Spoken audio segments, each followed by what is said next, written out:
केटाकेटीहरू देखो न गाइस देखो न कहाँ छ हामीसँग चोरी खोजेको होइन खोजे दुईले कसम यार खोजे दुईले चोरी खोजेको देखो न गाइस देखो देखो न कहाँ सक्छ हामीसँग यार हामीसँग सक्नु पर्यो नि केटाहरूले च्यालेन्ज हान्नलाई छन्त्याल यात्रा भइरहेछ है गाइजहरू छन्त्याल नाम्बो यार धेरै प्रस्थान गरियो है गाइजहरू धेरै प्रस्थान होइन झ्याप्पै बुम्बुबाट होइन हामी चाहिँ आएको हो बुम्बुबाट आउने बाटो चाहिँ यस्तै छ होइन यहाँ ढुङ्गा पोल्ने छ त्यसका बाजे कसले हटाएछ केटाहरूले हटायो राम्रै केटाहरूले हटायो सायद मलाई लागिरहेको छ यता यात्रा गर्नको मजा भन्नु चाहिँ छुट्टै छ होइन फुटबलमा हिँड्नुभन्दा पनि मजा छ नि त यता पिचभन्दा अनि मोबाइल छ रोड हेर्नु नि एक हात उफ्रिन्छ बाइकमा आएको छ त्यहाँ मलाई बाइकले फालिदियो भने चाहिँ म केही जान्दिनँ र म केही बोल्दिनँ मित्रहरू तर मोबाइल छ धक्का छ यता होइन बाटोहरू चाहिँ यात्रा गर्नु चाहिँ एकदमै रमाइलो भइरहेछ मेरो राइडर चाहिँ करम सर हुन्छ करम सर चाहिँ एकदमै मोबाइल बाइक चलाउनुहुन्छ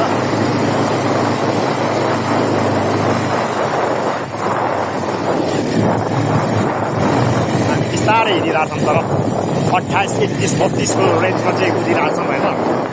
अनि यहाँ हामी चाहिँ झुम्के होटलमा आइपुगेको छ झुम्के होटल चाहिँ हामीले गरिसकेको अवस्था हो अब धेरैको ब्रिजमा चाहिँ आइपुग्यो धेरैको ब्रिज चाहिँ यस्तो बनाएको छ पहिला चाहिँ यता चाहिँ समय बाजु हुँदै यो बाटोमा हिँड्दाखेरि चाहिँ बाइकहरू हिँडाउन चाहिँ गाह्रो हुन्थ्यो होइन ठुलो छ नि त पानी यहाँको त्यो चाहिँ मान्छे हिँड्दैछ अनि हाम्रो छन्त्याल केटाहरू त आइपुगेन त यहाँ हामी यस्तो स्लो हिँड्दा नि भेट्दैन केटाहरूले भर्खर बाइक सिक्या हो केटाहरू बच्चै छन् होइन बचेरै छन् त्यही भएर हामीलाई अब कहाँ भेट्छन् त बच्चाहरूले होइन बच्चाहरूसँग हिँड्दा नि फेरि कहिलेकाहीँ त मजा आउने क्या अगाडि गएर बिसाउन पाउने है रेस गर्न पाउने बच्चाहरू बिस्तारै आउँछ अनि बच्चाहरूसँग हिँड्नको मजा त फेरि छुट्टै हुन्छ नि त केरा बगैँचा रहेछ यता केरा घारी रहेछ गाइजहरू हेर्नु चाहिँ यस्तो बबाल यो अधेरीमा चाहिँ केरा रोप्नु रहेछ बाटोको हालत चाहिँ यस्तै छ तर हामी चाहिँ बाइक चलाउँदा पुरै बानी भइसकेर त्यस्तो थाहा चाहिँ गाह्रो पर्दैन अनि सोलुसौलीबाट गाडी नै आउँदै रहेछ अनि केही गर्नु अब यस्तो बिच बाटोमा झ्याप्पै रोकेछ हाम्रो गुरुजीले अनि त्यही भएर अलिकति गाह्रो पर्छ त अलिक साइड हाल्नुपर्छ यार यस्तो गर्छन् हाम्रो ड्राइभर साथीहरूले रनिङहरू बबाल छ हाम्रो केटाहरू पनि आइपुगेनन्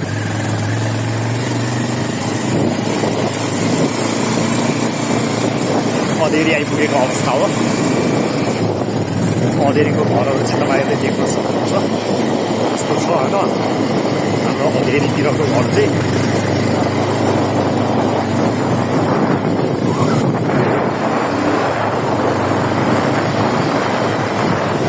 साथीहरू चाहिँ कहाँ गएछ यहाँ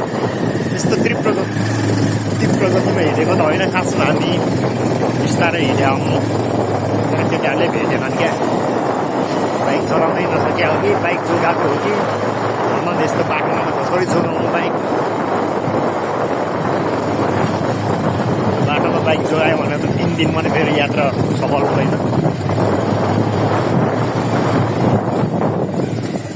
आयो वे टिम्बुको बोट रहेछ यहाँ चाहिँ बबाल होइन घर चाहिँ बबाल छ यो पनि र यो घरमा चाहिँ पहिला बाँच्नु पर्छ त्यहाँ चाहिँ पहिले स्नोगर हाउस थियो अहिले बन्द भएछ झोर्ले होटल नाम चाहिँ रहेछ झोर्ले होटल भनेर चाहिँ नमस्ते होटल भनेर रहेछ थाहा छ यता चाहिँ मगर बस्ने मगरहरू बस्छन् होइन यता चाहिँ खेती किसानको कुरा गर्नु पर्दा मकै धेरै मकै कोदोहरू रोपिन्छ होइन त्यस्तै छ बाटो चाहिँ र बाटो चाहिँ बगाल छ क्या अहिले किनभने अस्ति बिचमा पानी परेको थियो नि त त्यो पानी पऱ्यो अहिले अनि घाम लागिरहेको छ अनि धुलो नउठ्ने हिलोरी नभएको क्या खासमा हिलो त छन त छ खासै त्यस्तो धेरै बेचोकै हुने खालको हिलो चाहिँ छैन तर मजा आउँछ कि यो ठाउँमा बाइक चलाउनलाई चाहिँ केटाहरू त कोही देख्दैन हामी चाहिँ अगाडि बिस्तारै भिडियो बनाउँदै गइरहेछौँ 30-33को रेन्जमा चाहिँ होइन स्पिडमा चाहिँ हामी कुदिरहेछ अनि यति सामान्य हामी कुद्दा पनि केटाहरूले हामीलाई चाहिँ भेटेन क्या अनि दुःख पनि लाग्छ क्या केटाहरूसँग किन दुःख लाग्छ भने अब सँगै हिँडेको साथी होइन सँगसँगै हिँड्दा पाइ पो मजा हुन्छ त केटाहरू के गर्छन् यहाँ हामी ठुलो ढुङ्गा कटिसक्यौँ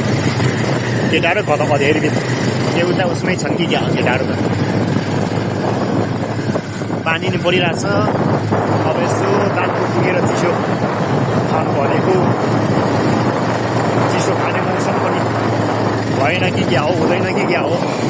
अब कफी सफी खानुपर्ने अवस्था जस्तो छ यताको बाटो चाहिँ डेन्जर छ यो चाहिँ धेरै टर्निङ नि नपुग्ने खालको अन्त अलिकति टर्निङमा त्यो सोलिङ गरेको नै फर्केछ मकै चाहिँ आएर बबाल छ यार यतातिर मकै चाहिँ बबाल छ है मित्रहरू मकै हाम्रो सोलुखुम्बुमा चाहिँ एकदमै मकै चाहिँ बबाल फल्छ तपाईँहरूकोतिर चाहिँ कति मकै फल्छ हाम्रो सोलुमा चाहिँ एकदमै मकै कोदो गहुँ फाफर होइन अनि आलु चाहिँ एकदमै बबाल फल्छ यार पानीले गाजु यार यता पुग्न त पुगियो केटाहरू अनि आइपुग्छन् अन्त सायद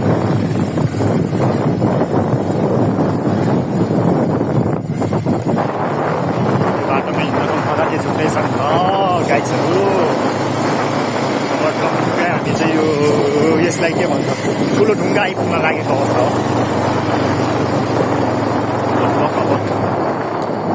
ठुलो ढुङ्गा आइपुग्न लागेको अवस्था हो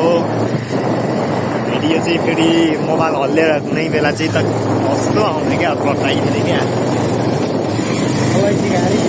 अलैँची आम्बो अलैँची हेर्नुहोस् है गाइछोर अलैँची खेती पनि छ नि सोलुमा फेरि करोड पैसा आउँछ त यो अलैँचीबाट ल्याम घरमै पो आउँछ त यहाँ पैसा त करोड यार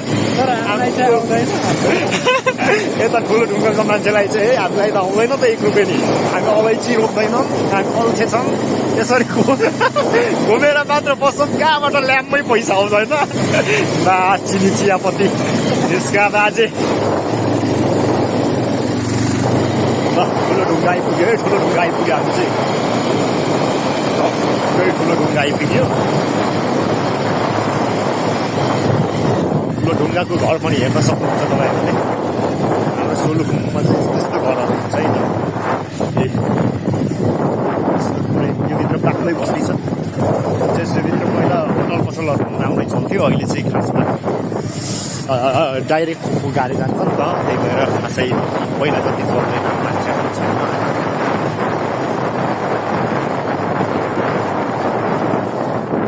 चाहिँ यस्तै छ होइन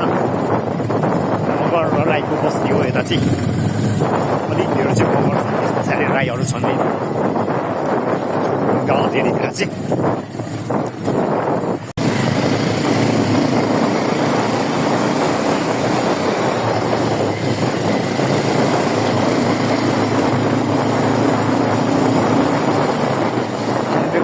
आइपुगेको अवस्था हो खम्बेको ससुराली चाहिँ यतैतिर हो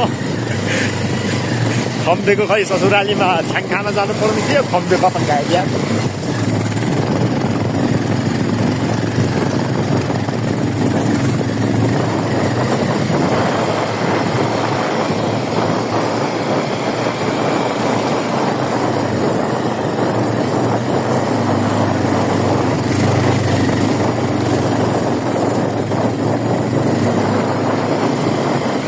यात्रा चाहिँ एकदम लगाएको छ गोपाल भइरहेको छ होइन अनि हामी यसरी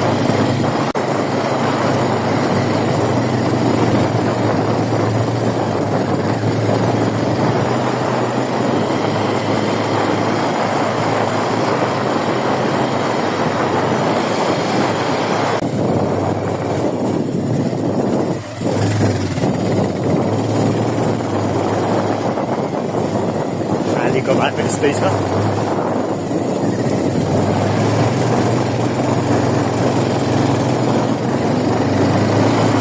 खाली आइपुग्यो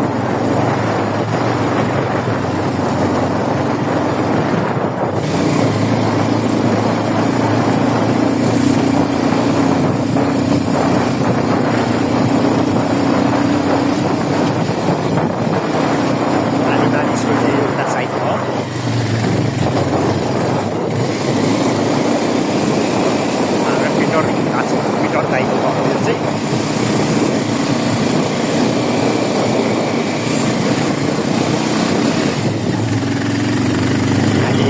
खाली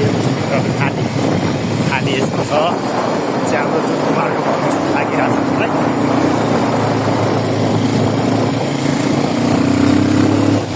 यो चाहिँ सुनिलहरूको घर हो त्यो चाहिँ होइन के गर्नु हामीले यहाँदेखि पर्खिने कि केटाहरूलाई पर्खिनु यो माथि डाँडामा बस्छ केटाहरूले धोका दियो कि खुच्चियाहरूले कुद्नै सक्दैन अनि हेर्नु न यार हामीलाई यस्तो बेजोक भइरहेछ अब हिँड्न सके पो अलिक बाइक चलाउन सके पो अनि रमाइलो आउँथ्यो कुन कुना भेट्टा आइरहेको थियो देख्दैन त यार कहीँ देख्दैन केटा